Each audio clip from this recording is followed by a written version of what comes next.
Okay, uwo mugabo muri kureba aho ngaho ku mafoto yanyu abenshi muramuzi cyane bamwita Papa Francis.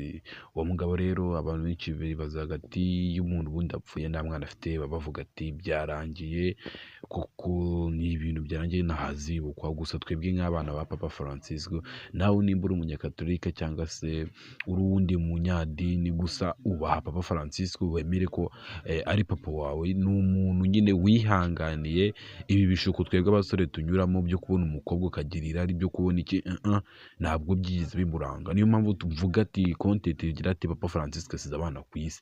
Abanyakatolike bose bose ni nk'ari abana ba Papa Francis, nubwo adusize gusa nyine imwana imwakire mu bayo. Njyewe sindi umunyakatolike gusa nanjye ndi umwe mu bana ba Papa Francis. Arega ni ikintu gikomeye cyane kubona umuntu arinze agira imyaka 88 atarigera aryamana n'umukobwa cyangwa se apfe kugira irari nk'iryo ngiryo twebwe, mu gihe twebwe no kwihangana umwaka cyangwa ukwezi biba byabaye ikibazo. Niyo mpamvu rero iyi content ivuga ati Papa Francis asize abana kuri iyi si.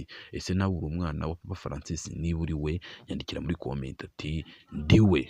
Ibyo byonyine birahagije. Wowe tuzajya tukomeza twibanire mu biganiro bigiye binyura bicicikana hirya no hirya kuri iyi si. Ndagusaba gukora subscribe niba utarayikora, ukajya no kuri TikTok cyangwa izindi mbuga zanjye zose ugafollowinga ugakora ama subscribe. Ciao ciao.